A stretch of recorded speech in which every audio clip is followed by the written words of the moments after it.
말씀을 하고 있죠. 오늘 보면 로마서 8장 1절에서 11절은 부활의 소망이 담겨진 말씀입니다. 또 죄의 문제를 완전히 풀어주신 하나님의 사랑의 말씀이 담겨져 있는 내용입니다. 우리에게는 소망이 넘치는 은혜의 말씀이 듬뿍 담겨진 내용의 말씀인데, 오늘 보면 1절에 한번 보세요. 그러므로 이제 그리스도 예수 안에 있는 자에게는 결코 정죄함이 없나니. 아담과 하와가 죄를 범한 이후로 저와 여러분들은 계속 정죄를 당하고 있습니다. 예수 안에서 우리가 구원함을 받았지만, 믿음으로 구원받은 백성이 되고 천국 시민이 되었지만, 그럼에도 불구하고 공격은 계속하고 있는 거죠. 우리가 믿음의 확정을 통해서 구원받은 백성이 되고 하나님 나라에 입성할 수 있는 복된 자가 된 것이 자명한 사실이지만, 그럼에도 불구하고 믿는 자라 할지라도 공격하고 넘어뜨리려고 하는 것이 이 사탄의 괴술이기 때문에 계속 정죄합니다. 여러분, 그래서 어둠의 세력들은, 성령의 역사가 아닌 악한 영의 역사들은 정죄하는 데 굉장히 발빠릅니다. 여러분, 그래서 우리가 때로는 이간질이 되고 불리함이 되고, 또 우리 사랑하는 공동체와 사랑하는 삶의 범주 가운데 우리를 괴롭히고 힐난하고 조소를 하고 안전하게 온전한 삶을 살지 못하도록 계속 충동질하고, 이런 역사가 진행되는 것은 정상적인 성령을 통해서는 오지 않는다는 것을 우리가 기억해야 합니다. 여러분, 그래서 사탄의 속성 자체는 계속 참소하는 것입니다. 참소라고 하는 것은 죄를 끄집어내가지고 그 죄를 고발하고, 고발된 그 죄의 몫을 가지고 계속 우리의 영적으로 육적으로 우리를 괴롭히고자 하는 것이죠. 여러분, 그래서 아담 이후로 지금까지 우리가 세상 끝날 이제 복음의 땅 끝까지 전해지고 하나님 나라가 이루어져서 주님이 임재하시는 재림의 역사가 오기 직전까지는 계속 이런 일들이 반복되고 계속되는데, 우리가 정신을 차리고 근신하면서 깨어있지 않으면 사탄의 밥이 되고, 베드로가 그랬던 것처럼 이 놀림거리가 되는 그런 생활을 할 수 있다는 것입니다. 자, 보세요. 오늘 1절에도 정죄함이 있었는데 이 정죄함을 해결했다고 그랬습니다. 누가 해결했습니까? 예수 그리스도께서 십자가에 못 박여 죽으심으로 말미암아 사탄이 와서 우리를 참소합니다. 저런 죄인들, 우리와 함께 지옥불에 들어가야 된다고 죄를 계속 고발하는 거죠. 불순종의 자식입니다. 그래서 하나님의 뜻을 거스리고 믿음 없는 세대들은 불순종의 자녀가 되어가지고 하나님의 그 영광스러운 은혜 가운데 자유로움을 누리지 못하고 속박을 당하고 마음이 침울해지고 우울감이 엄습해오고 좁지 않게 어수선한 그런 심정 가운데서 소망을 붙잡고 비단에 살지 못하고 어둠 속으로 자꾸만 숨어 들어가게 되는 거죠. 그런데 예수님께서 이제 그랬어요. 이제 그리스도 예수 안에 있는 자에게는 결코 정죄함이 없나니. 여러분, 여기서 중요한 문맥이 있습니다. 우리 같이 따라해 보겠습니다. 예수 안에. 아주 중요한 것. 예수님 품에 안겼다는 것입니다. 아담과 하와가 하나님 품 안에, 하나님 말씀 안에, 하나님이 허락하신 그 범주 안에서 말씀에 순종하고 주님 뜻대로 살아갈 때는 안전했습니다. 그런데 언제부턴가 사탄이 와가지고 하나님 말씀과는 상관없는 것을 계속 귀에 속삭입니다. 맴돌면서 미혹합니다. 그러다 보니까 하나님의 은혜의 범주 안에 들어가야 될 아담과 하와가 미혹에 빠져가지고 귀가 솔깃해가지고 이 귀를 열어놓고 사탄의 말을 듣기 시작했어요. 여러분, 그래서 믿음은 어떻게 이루어집니까? 믿음은 하나님의 말씀 안에서, 믿음은 들음으로써 들어본 그리스도의 말씀으로 진행된다고 했으니까, 여러분, 이 듣는 귀가 매우 중요한데, 우리가 들어야 될 것은 듣고 들어서는 안 될 것을 빨리 차단하는 것이 지혜입니다. 눈으로 봐야 될 것은 보고 봐서는 안 될 것을 빨리 차단해야만이 여러분 이 믿음을 지키고 하나님의 은혜의 범위 안에 살 수 있는 것입니다. 그래서 잠언세 말씀처럼 가장 먼저 우리가 우선순위하고 지켜야 될 거 우리의 마음을 지켜야 된다고 그랬지 않습니까? 여러분 우리가 범죄가 일어나고 죄를 진행할 수밖에 없는 일들이 발생하는 그 과정을 보면 귀로 들어오고 눈으로 들어와가지고 이 마음속에 침범이 들어옵니다. 갈등이 와요. 하나님의 성령의 법이 계속 가르치고 지도합니다. 적어도 믿음의 사람들은 하나님께서 영적인 말씀을 통해서 바른 길, 정도의 길, 진리의 길, 생명의 길을 알려줘요. 그러면 즉시 순종해야 됩니다. 그 말씀 안에서 아멘 주님 그렇습니다. 지금 내 눈에 보이는 것을 말씀을 통해서 분별하고 물리치게 하신 것을 감사합니다. 내 생각에 점령 들어오려고 지금 초전에 진입하고 있는데 물리칠 수 있도록 은혜 주신 것을 감사합니다. 여러분 그래서 귀에 들어오거나 또 생각을 통해서 침범해 오거나 눈을 통해서 들어오는 이 마음속에 침투해 들어오는 것들을 즉시 여러분 지체치 않고 즉시 우리가 축출해 나가는 것이 지혜인데 성령께서 도와주십니다. 그러나 여러분 이 성령께서 우리에게 지시하시고 말씀하신 은혜의 뜻을 순종하고 이것을 아멘으로 받아들이면 악한 권세들이 한 길로 왔으나 일곱 길로 떠나가지만 그렇지 않고요. 속에서 계속 담아두고 꼭 이렇게 해야 되나 이렇게 살아야 되나 좌로 갈까 우로 갈까 갈등하기 시작하면 사탄이 춤을 추면서 더 진입해 들어옵니다.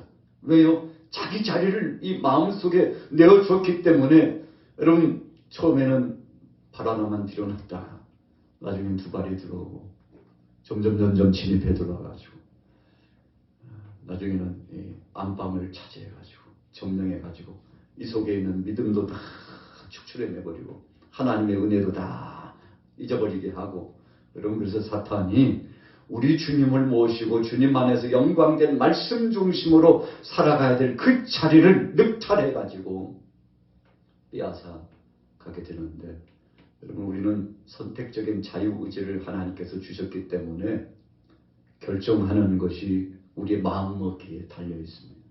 그래서 지혜로운 사람들은 주님의 생명된 말씀 안에서 영적 분별을 해서 물리치는 겁니다. 오늘 8장 1절에 보세요. 이제 그리스도 예수 안에 있는 자에게는 그랬어요. 주님의 말씀 안에 거하는 자에게는 주님의 주신 그 은혜를 감사함으로 아멘으로 화답한 자에게는 여러분 그 순간 성령께서 내재하시고 하나님의 그 은혜와 주님의 구속사의 은총이 이 속에 자리 잡아가지고 포진해가지고 우리를 지켜주고 우리를 인도해 주게 되는데 그때부터 자유로운 자가 되고 해방자가 되고 예수 안에서 구원받은 백성이 되었다는 것입니다. 자, 2절 보세요. 같이 읽습니다. 2절 시작. 이는 그리스도 예수 안에 있는 생명의 성령의 법이 죄와 사망의 법에서 너를 해방하였습니다. 여러분 그래서 성령의 역사는 중요한 것입니다. 예수님께서 이 땅에 계시면서 제자들에게 누누이 하신 말씀이 내가 너희를 떠나는 것이 너에게 유익하다 그랬어요. 그래서 성령의 역사는 구체적으로 우리 가운데 함께 임재하는데 예수님이 계실 때에는 예수님 중심으로 사역이 진행됐습니다. 물론 그때도 성부 하나님도 성령 하나님도 함께 역사하시면서 성삼위 하나님께서 함께 우리 안에 임재하시고 역사하셨습니다만 여러분 예수님께서 계시는 동안에 그분의 구속사역의 실천적인 역사가 실현되도록 성령께서 계속 함께 동행하시면서 도와주셨죠. 그런데 예수님이 승천하시고 나서는 이 땅에 오순절날 마가다락방에 임했던 그 성령처럼 이전에도 이미 역사하시고 천지 만물을 창조하시고 모든 역사 속에 주관하시며 함께 하셨던 그 성령이 교회를 세우는 역사를 진행하기 위해서 구체적으로 사람을 부르시고 그 그리고 그 마음속에 임재하여서 깨닫게 하고 변화를 경험하게 하고 역동적으로 주의를 할 수 있도록 능력도 주고 인도도 해주고 함께 동행을 해주는데, 이런 것을 예수님께서 보혜사 성령 그분이 오시면 바로 그 성령이 나에 대해서, 죄에 대해서, 의에 대해서 확연히 가르쳐주고 인도해 줄 것이라고 말씀해 줬는데, 여러분 분명히 그렇게 되었지 않습니까? 자, 2절 말씀, 그런 말씀이 생명의 성령의 법이, 여러분 이 성령의 법은요 살리는 역사입니다. 사탄은 요한복음 10장 10절의 말씀처럼 도적질하고 죽이고 멸망시키려는 거죠. 발람이 발락의 끊임없는 그 유혹에 넘어가 가지고 저주하는 일에 앞장서지 않습니까? 뇌물에 눈이 어두웠어요. 처음에는 마음을 다잡고 그 일에 동참하지 않으려고 애를 썼습니다만 한두 번 미혹하고 끝나는 게 아니에요. 두 번, 세 번 반복적으로 계속 찾아가서 발람을 미혹하니까 결국은 발람이 그 유혹에 넘어져 가지고 하나님의 백성들 저주하는 길목으로 향하여 가게 되는데, 여러분 유혹의 역사라고 하는 것은 그런 것입니다. 그래서 이 악한 영의 역사는 죽이는 역사입니다. 잘 되어지는 것도 파괴하려고 그래요. 뭉쳐서 단합하고 연합하여 하나님 영광 드러내는 것들도 갈기를 그렇게 찢어 놓으려고 하는 목적을 두는 것이죠. 여러분 그러나 성령의 역사는 죽을 것만 같은 것도 소생케 하고 안 될 것만 같은 것도 되게 하고 질병의 고통과 탄식과 한숨 속에 있는 자들을 새롭게 하는 역사를 주시는데, 여러분 그래서 우리가 예배하면서 하나님 앞에 같이 동참하고 예배 중에 찬송도 하고 기도도 하고 말씀도 받고 주님 앞에 헌신도 하면 우리 자신도 모르는 사이에 초입의 예배당에 동참한 시간하고 점점 그 시간이 깊어가서 예배가 마칠 즈음하고의 우리 영적 상태, 심적인 상태, 이 육체와 영혼의 상태가 다르다는 것을 느낍니다. 왜 그렇습니까? 성령께서 우리와 함께 좌정하시고 예배하며 하나님을 앙망하고 하나님 앞에 영광 돌리고 일거수일투족을 주님 앞에 맡기는 모든 자들을 책임져 주시기 때문에 그렇습니다. 여러분 그래서 가장 귀하고 복된 시간이 언제입니까? 바로 오늘 이 저녁 수요예배 시간과 같이 예배하는 시간입니다.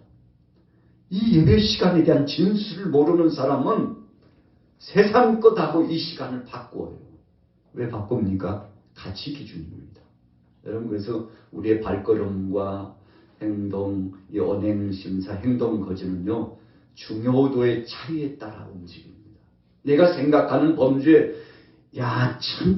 나보다도 진짜 중요한 것이 있지라고 예배당에 나와서 하나님 앞에 영광 돌리고, 주님 오늘 이 수요일이라고 하는 이 시간 저녁 7시 30분부터 시작되는 이 모든 하나님 앞에 헌신하는 이 시간은 오늘 지나면 다시 돌아오지 않습니다. 주님 그래서 너무 중요한 것을 알기 때문에 세상의 어떤 시간보다도 주님 앞에 영광 돌리는 이 시간, 몇 날 몇 시 바로 몇 분에 내가 어느 장소에 어떻게 하고 있었는지 하나님이 감찰해 보고 계시기 때문에 주님 앞에 가장 존귀하고 보배로운 것을 드리고자 왔사오니 내 마음을 받아 주옵소서. 오늘 저나 여러분들은 바로 그 중요도의 가치 기준을 가지고 온 겁니다. 어떤 사람들은 이 시간보다 더 귀중한 시간이 있어도 여러분 이 시간에 참여하지 못한 사람이 꽤 많습니다. 그 중요도의 차이예요.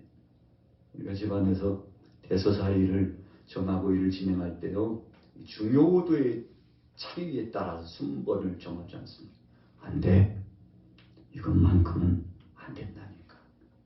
그래서 우리가 일상 가운데서 중요도의 차이 가운데 결혼식이나 상을 당하거나 또 가정에 어려움이 있거나 유할자가 있거나 정말 내가 가지 않아서는 안 될 일이 있으면 꼭 참여를 하지 않습니까? 여러분 우리가 일상생활의 범주도 그렇지만 영적으로 하나님 앞에서 우리의 삶도 마찬가지입니다. 오늘 여러분들이 바로 복된 사람이 되었는데, 자, 생명의 성령의 법은 살리는 것입니다. 회복을 주는 겁니다. 치유 역사를 나타납니다. 하나님을 기쁘시게 하도록 우리를 인도해 나갑니다. 그래서요, 우리가 사탄에 사로잡히고 이 약한 귀신의 역사에 사로잡히면 내가 내 정신이 아니고 내 생각이 아니라는 것을 깨닫게 되는 거 아니겠습니까? 내가 왜 그랬는지 몰라. 참 그때 내가 왜 그런 말을 하고 그런 행동을 했는지 몰라. 우리 자신들이 지내놓고 보면 그때 좋지 못한 추억이죠. 하나님이 기뻐하시지 않을 것이었죠. 그런데 거울처럼 돌이켜보고 이제는 다시는 그런 유혹에 빠졌으면 안 되지 하고 생각해보고 거울처럼 제 조명해보면 그래 그때 그렇지 내 생각이 아니었지. 내가 뭐에 끌려갔어. 이런 말들을 많이 하지 않습니까? 여러분 맞는 말입니다. 나도 모르는 사이에 깊은 수렁에 빠져요. 그래서 내 생각과는 내 의지와는 상관없이 이 발걸음이 움직이고 행동을 하고 그 길에 동참해가지고 지내놓고 보니까 얼마나 마음이 씁쓸하고 허탈하고 공허한지. 여러분 세상 것은 그렇습니다. 하나님 앞에서 영적으로 성령 안에서 동참하고 헌신하고 누리는 것들은 점점 좋아지고 변화를 경험하고 하나님의 은혜 가운데서 놀라운 기쁨과 소망의 역사가 있지만 여러분 악한 영의 역사는 점점 쪼그라듭니다. 침울하게 만듭니다. 우울감을 던져줍니다. 그리고는 무상합니다. 아침 이슬처럼 안개처럼 물거품처럼 사라져버릴 것이라는 것을 깨닫고 알았는데 이미 늦었어요. 여러분 그런 때가 많죠. 자, 오늘 3절 4절 같이 읽겠습니다. 시작. 율법이 육신으로 말미암아 연약하여 할 수 없는 그것을 하나님은 하시나니 곧 죄로 말미암아 자기 아들을 죄 있는 육신의 모양으로 보내어 육신의 죄를 정하사 육신을 따르지 않고 그 영을 따라 행하는 우리에게 율법의 요구가 이루어지게 하려 하심이니라. 여러분 오늘 방금 읽은 말씀이 두 가지를 말씀하고 있어요. 우리는 할 수 없는데 하나님은 하시는데 우리가 죄 가운데서 해방되려고 얼마나 부단히 애를 썼는지 몰라요. 그래서 구약 성경에 보면 죄 문제가 발생할 때마다 제물을 가지고 가서 제단 앞에 올려드렸습니다. 그래서요 그 순간뿐이에요. 또 지나고 죄를 범하면 또 제물을 가지고 나가야 했습니다. 그래서 우리 인생들은 잘한다고 하지만 이 죄 문제, 이 중압감이 있는 이 죄 무게감, 죄로 말미암아 영원한 지옥불에 던져질 수밖에 없는 멸망의 역사, 이 죄의 진상을 우리 스스로는 풀 수가 없어요. 해결하지 못해요. 그래서 하나님께서 안 되겠다. 내 아들을 보내야 되겠다 하고 하나밖에 없는 독생자들 예수 그리스도를 이 땅에 보내주신 겁니다. 그것도 사람의 옷을 입고 이 땅에 오셔가지고 십자가를 지게 하시는 것은 바로 저와 여러분들의 죄 문제를 죄 없으신 그분이 사람의 옷을 입고 대신 죽어주셔야만이 완전한 속죄 제물이 되기 때문에 그분이 이 땅에 사람의 옷을 입고 오신 것입니다. 여러분 그런데 흠과 티가 있어서는 안 돼요. 죄가 없는 흠과 티가 없는 제물이어야 돼요. 그래서 죄 없으신 하나님 되신 그분이 사람의 옷을 입고 십자가상에서 못 박여 죽으신 겁니다. 여러분 제가 대신할 수 있는 게 아니에요. 아무리 착한 일을 잘한다고 하는 법 없이도 살 사람 같아 저 사람이면 대신 제물이 되지 않을까? 천만의 말씀입니다. 여러분 아무리 사람이 착하게 행실을 가지고 살아가야도 마음으로 생각만 해도 죄라고 했는데 세상에 죄 없는 사람이 어디 있습니까? 여러분 그래서 누구도 이 대속제물을 대신할 수 없어요. 여러분 짐승도 대신할 수 없어요. 그래서 하나밖에 없는 하나님 아들 되신 예수 그리스도께서 이 땅에 오신 이유입니다. 죄 없으신 그분이 제물이 되셔야 되기 때문에. 그래서 오늘 본문에 말씀하잖아요. 사람은 할 수 없는데 이 율법을 충족시켜야 돼요. 하나님의 말씀의 법은 불순종은 죽음입니다. 사망 권세가 와서 영원한 멸망으로 끝나는 것입니다. 그런데 이 율법을 충족시켜줄 만한 어떤 재물도 없어요. 그런데 예수님께서 이 율법을 충족시킬 만한 단회적이면서도 영원한 속죄 제물로서 영광스러운 구속사역을 하시게 된 것입니다. 지금 오늘 로마서 8장 3절 4절의 말씀은 그 설명을 하고 있는 것입니다. 우리는 할 수 없으나 하나님이 하셨어요. 아들 대신 예수 그리스도를 통해서 하도록 실천하도록 십자가상에서 죽으시도록 그렇게 하셨다는 거죠. 자, 4절 보세요. 육신을 따르지 않고 그 영을 따라 행하는 우리에게는 율법의 요구가 이루어지게 하려 하십니다. 여러분, 우리가 성령 안에 있어야만이 안전지대입니다. 그래서 갈라디아서 말씀에도 보면 성령의 9가지 열매, 사랑과 희락과 화평과 오래 참과 자비와 양승과 충성과 온유와 절제의 열매가 맺어지는데, 여러분, 이것은요 우리 힘으로 맺어지는 게 아닙니다.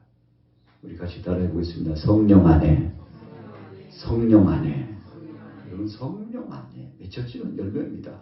그래서 저절로 맺어지는 것이지 내가 노력해가지고 애를 써가지고 땀을 많이 흘렸기 때문에 내 공로로 이루어진 열매가 아니라는 것입니다. 여러분, 그래서 성령의 은사와 성령의 열매는 자랑하지 못하도록 하기 위해서 하나님이 선물로 주시는 거예요. 믿음도 선물로 주시고 은사도 선물로 주셔요. 저와 여러분들이 그렇게 선물로 주셨기 때문에 누구든지 교만하거나 자랑하거나 자기 의를 드러내면 그 순간 성령이 탄식하시면서 싫어합니다. 왜 싫어합니까? 하나님의 영광을 도적질했기 때문에 싫어하는 거예요. 그래서 이사야 43장 7절과 21절 말씀처럼 하나님 영광을 위해서 창조하신 그 은혜를 찬송하도록 하기 위해서 우리 인생을 불러주시고 구원해 주셨다고 말씀하고 있지 않습니까? 오늘 저와 여러분들이 성령에 이끌리면 율법의 우리를 향한 정죄함을, 율법의 요구를 다 이겨내고 자유로운 자가 되는데, 무슨 뜻인가 하면요, 성령 안에 거하면 죄를 이길 수 있다는 것입니다. 그래서 우리가요 용감하다고, 담대하다고 자기 과신하면 성경이 뭐라고 말씀했습니까? 선줄로 생각하는 자는 넘어질까 조심하라. 무슨 말씀입니까? 자기 의지하면 그 순간 넘어진다는 거예요. 베드로가 예수님 지켜드리겠다고 예수님께서 엄명을 내리셨죠. 너희가 이제는 전대도 준비하고 심지어는 검도 준비해라 그러셨어요. 예수님이 말씀하신 그 검은요 호신용입니다. 나가서 칼로 싸우라는 그런 검이 아닙니다. 또 한 가지는 말씀의 검, 하나님의 성령의 역사를 통하여 주신 이 은혜의 말씀의 검을 가지라는 영적인 표가 두 번째 있습니다. 여러분, 그래서 영력으로 하나님이 주신 은혜로 십자가의 사랑으로 그리스도 안에서 성령으로 이기는 것이지 우리 힘으로 이기는 것이 아닙니다. 그래서 끝까지 이기는 사람은 선으로 악을 이기는 사람이지 악을 대하여서 악으로 가는 사람이 이기는 것이 아니라고 예수님 분명히 말씀했죠. 칼을 가지는 자는 칼로 망한다. 칼을 거두라고 주님 말씀하셨죠. 자, 왜 그렇습니까? 인간의 힘이나 또 아집이나 여러 가지 전술이나 어떤 참 지혜롭다고 하는 계획안을 가지고서 이루는 것이 아니라 하나님 앞에 맡기고 믿음으로 겸손하게 성령이 이끄시는 대로 충성하고 헌신하다 보면 때가 되면 하나님이 열매 맺게 하신다는 것이죠. 자, 5절 6절 읽어보겠습니다. 로마서 8장 5절 6절 시작. 육신을 따르는 자는 육신의 일을, 영을 따르는 자는 영의 일을 생각하나니 육신의 생각은 사망이요 영의 생각은 생명과 평안이니라. 그래서 여러분, 사실은 결론의 순서로 이제 가고 있습니다만 오늘 저와 여러분들이 성령 의지하고 가면 됩니다. 우리 속에 요구하는 육신 의지하면 그 순간부터 넘어집니다. 그 순간부터 무거운 짐이 돼요. 주님, 견딜 수 없어요. 무거워서 견딜 수 없어요. 괴로워서 참을 수 없어요. 분노가 목까지 치밀러 올라오는데 주님, 이거 어떡합니까? 라고 주님 앞에 부르짖고 주님 앞에 나가서 자신의 심령을 토로하는 성령께서 그렇게 말씀하시죠. 주님이 사랑하는 제자들에게 말씀하신 것처럼 사랑하는 자야 그것까지도 참아라. 그것까지도 참아라. 주님 그렇게 말씀하는 거죠. 여러분 참 이런 주의 음성을 듣는 사람은 복된 사람입니다. 왜 복된 사람입니까? 자신이 인위적인 방법과 완력과 육신의 소욕을 가지고 모든 것을 진행해 나가지 않고 하나님 앞에 묻고 하나님 앞에 호소하고 하나님 앞에 도와달라고 청원했기 때문에 인내심을 갖고 주님 앞에 물었더니 주님이 영음을 들려줍니다. 그것까지도 참고 그런 문제까지도 내려놓고 나를 따르면 너희가 승리하리라. 여러분 그래서 진정 지혜로운 사람은 회개하는 사람이고 진실로 지혜로운 사람은 기도하는 사람이요 정말 지혜로운 사람 하나님 앞에 묻고 주님이 인도하신 대로 성령에 이끌려서 살아가는 사람이죠. 자, 9절 보겠습니다. 만일 너희 속에 하나님의 영이 거하시면 너희가 육신에 있지 아니하고 영에 있나니 누구든지 그리스도 영이 없으면 그리스도의 사람이 아니라 또 그리스도께서 너희 안에 계시면 몸은 죄로 말미암아 죽은 것이나 영은 의로 말미암아 살아있는 것이니라. 예수를 죽은 자 가운데서 살리신 이의 영이 너희 안에 거하시면 그리스도 예수를 죽은 자 가운데서 살리신 이가 너희 안에 거하시는 그 영으로 말미암아 너희 죽을 몸도 살리시라. 여러분 부활의 소망까지 책임져 주신다는 말씀으로 오늘 로마서 8장 1절에서 11절까지 말씀이 이제 결론을 맺고 있습니다만 여러분 초입에 예수님의 십자가 은혜로 시작됐죠. 우리 모든 죄를 우리의 모든 질과 고통을 주께서 체휼하시고 담당해 주셨습니다. 그래서 우리는 진리 안에서 자유로운 자가 됐습니다. 진리를 알지니 진리가 너희를 자유케 하리라 그랬는데 여기서 진리는 예수님을 가리킵니다. 너희가 예수님을 알았느냐? 그러면 예수님께서 너희의 모든 죄악의 짐을 담당하고 너희의 그 탄식과 그 통한의 눈물과 고통을 다 그분이 담당하실 테니 그분에게 맡기고 나가면 그분이 책임져 주시리라. 주님 앞에 맡긴 순간부터 자유로운 자가 되고 행복자가 되리라 말씀해 주셨지 않습니까? 그래서 여러분 주님 앞에 맡기고 가면 쉽습니다. 가볍습니다. 은혜 안에 거합니다. 자유로운 자가 됩니다. 세상 것에 매이지 않습니다. 감사하는 자가 됩니다. 위로를 받습니다. 말할 수 없는 크신 능력과 권능을 체험하게 됩니다. 그래서 주님 오셔서 이제 우리를 부르시는 그날까지 언제 부릅니까? 우리가 죽어서 땅속에 들어가서 무덤 속에 머물러 있으면 주께서 부르실 날이 있는데 바로 그때가 영광스러운 부활을 체험할 때입니다. 우리가 영은 하나님 품에 안겨있고 육체는 땅에 들어가서 잠을 잔다고 그랬죠. 그래서 도련히 그때가 되면 육체와 영혼이 변화체가 되어가지고 주님께 끌어올려 주님 앞에 서게 된다고 했는데 여러분 그래서 우리는 육체의 부활을 믿습니다. 영육간의 변화체가 되어서 변화하리라 그랬죠. 우리가 찬양인데 찬양 가운데도 변화하리라 변화하리라 변화하리라 변화하리라 이런 부활절날 그렇게 찬양하고 영광 드립니다만 사랑의 예수님께서 부활의 첫 열매가 되셨기 때문에 예수님 부활이 바로 나의 부활 우리의 부활이 되어서 그분이 부르시면 이 육체가 퇴색해져가지고 티끌처럼 날려버려도 흔적도 없이 사라져버리고 물로 흘러가버리고 티끌처럼 땅으로 가서 퇴색해졌어도 주님이 부르시면 어디서부터 왔는지 주께서 부르시는 음성을 듣고서 영육간의 변화체가 되어서 주님 앞에 서게 되는데 여러분 그래서 하나님이 하시는 거죠. 흙으로 우리를 만드신 그분이 우리를 너무나 잘 아시기 때문에 그 코에 생기를 불어넣으셔서 생명이 되게 하셨는데 여러분 그래서 육체와 영혼이 하나가 돼요. 하나님 앞에서 영화로운 역사를 체험하게 됐는데 죄로 말미암아 이 분리되는 안타까운 사건이 발생된 거 아닙니까? 그러나 예수님께서 이 모든 것을 담당하셨으니 이제는 변화가 되어가지고 주님 안에 영육간에 변화체가 되어 주님을 배우는 기쁨과 소망이 나타난다고 했는데 오늘 바울이요 천국도 다녀왔잖아요. 삼층전도 가서 보고 참 신비한 것들을 많이 체험했습니다.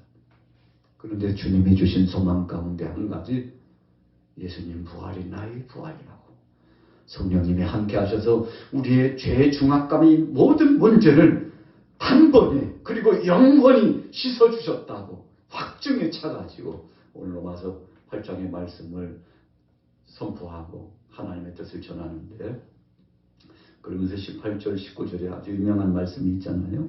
같이 한번 읽어볼게요. 18절에서 20절까지 있습니다. 시작.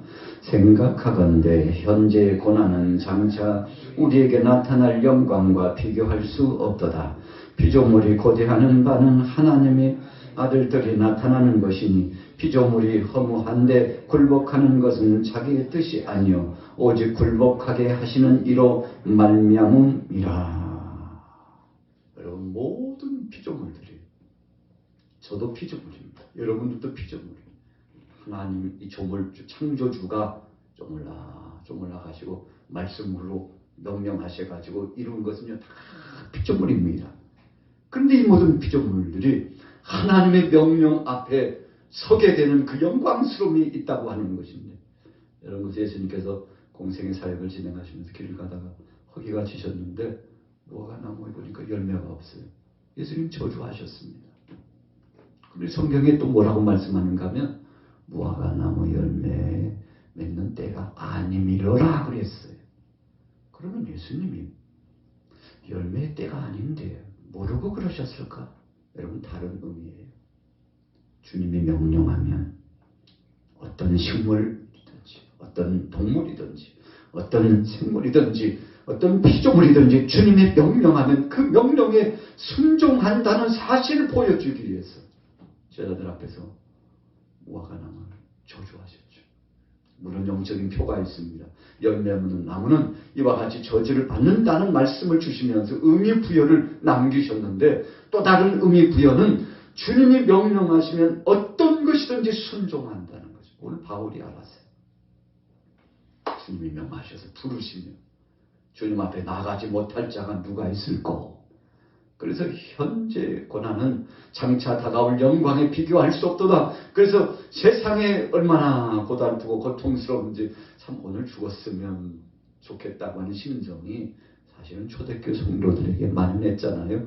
그럼에도 불구하고 바울은 선포합니다. 여러분 현재 고난은 아무것도 아닙니다.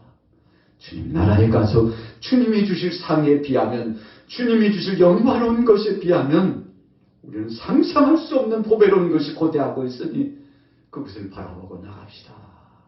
그래서 로마서 8장의 말씀은 구속의 은총의 말씀, 부활의 영광의 말씀, 천국의 소망의 말씀, 생명의 면류관에 대한 위로의 말씀, 상에 대한 말씀, 놀라운 말씀이 함축되어 있는데 오늘 저녁에 여러분들 참 잘 오셨습니다. 오늘 보면 생명의 성령의 법이라고 그랬는데 성령의 법에는 사로잡힐수록 좋아해요. 그럼 우리가 세상 법도요 법의 저촉을 받습니다.